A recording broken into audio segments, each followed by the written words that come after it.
नमः शिवाय।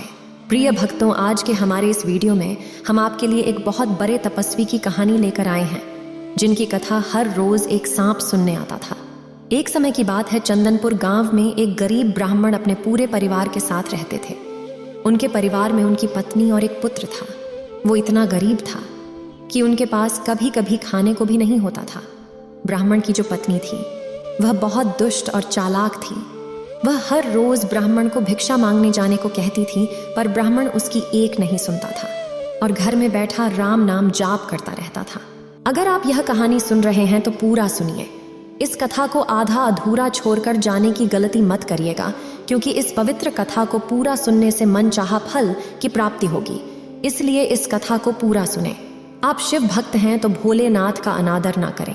पत्नी के रोज रोज कहने और लज्जित करने पर ब्राह्मण एक दिन सुबह सुबह उठा और अपनी पोथी पत्रा उठाकर दूसरे गांव की ओर चल दिया।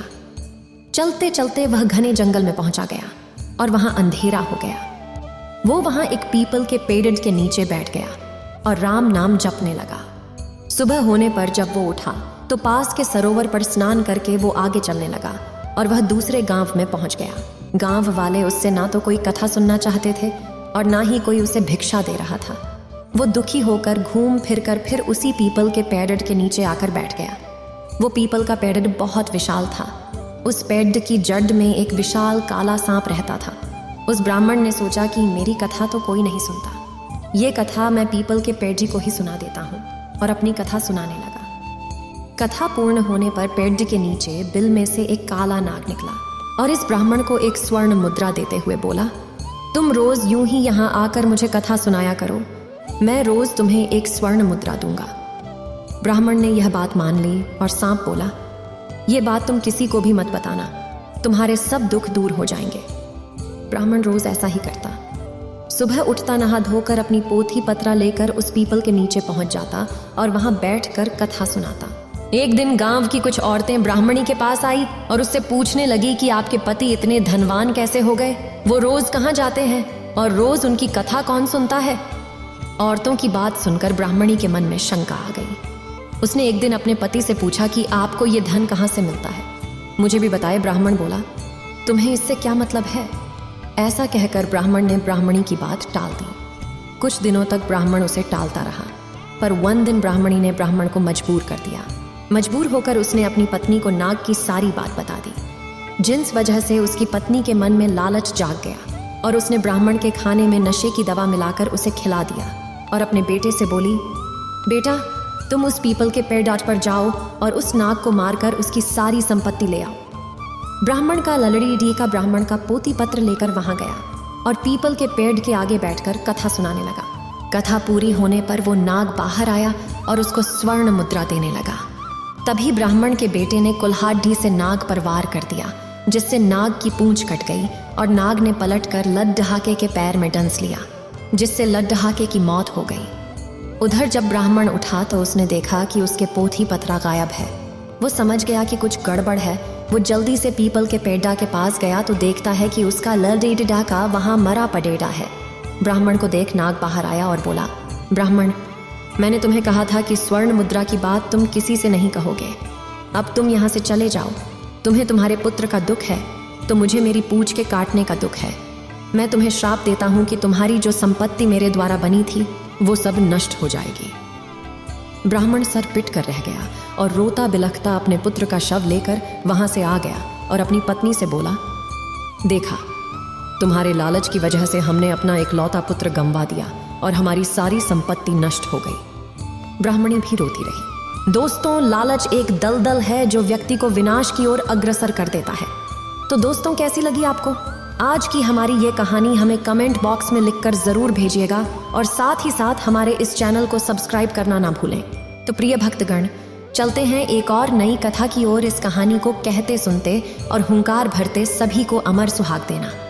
एक समय की बात है, भगवान भोलेनाथ और माता सती पृथ्वी पर भ्रमण करने के लिए निकले।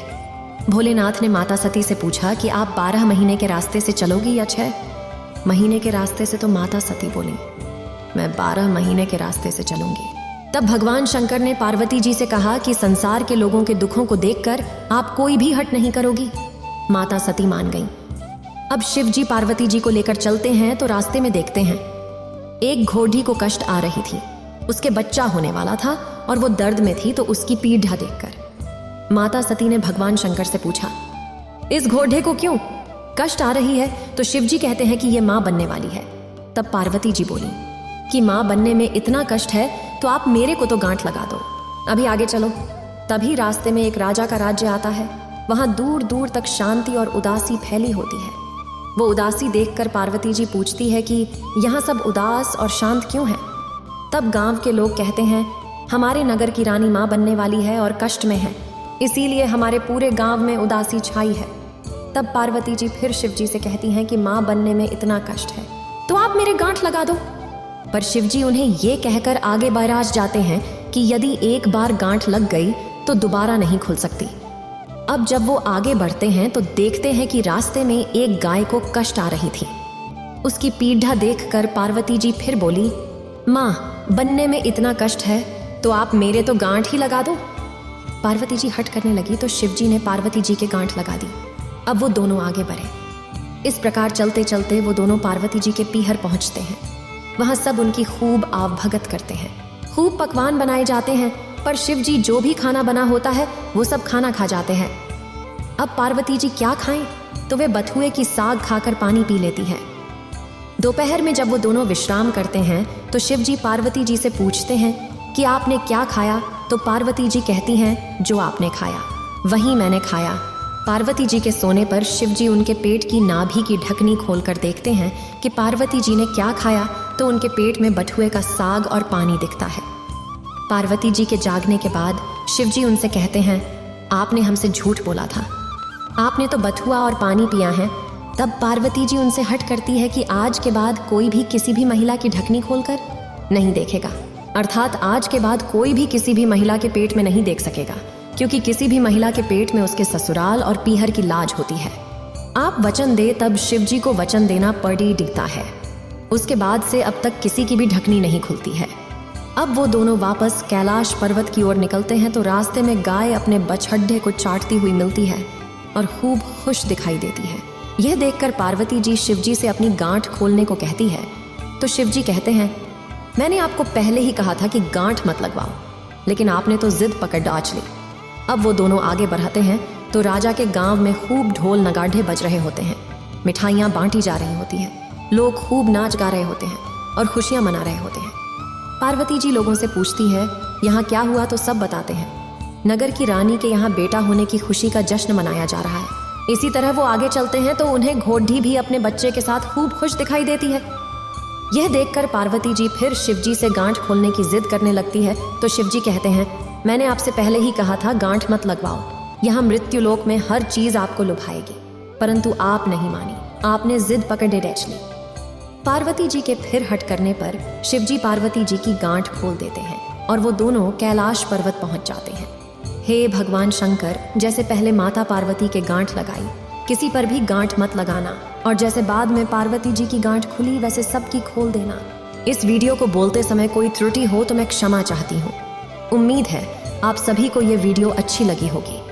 अगर आप शिव के सच्चे भक्त हैं तो चैनल को सब्सक्राइब और वीडियो को लाइक करके कमेंट में हर हर महादेव लिख दीजिए।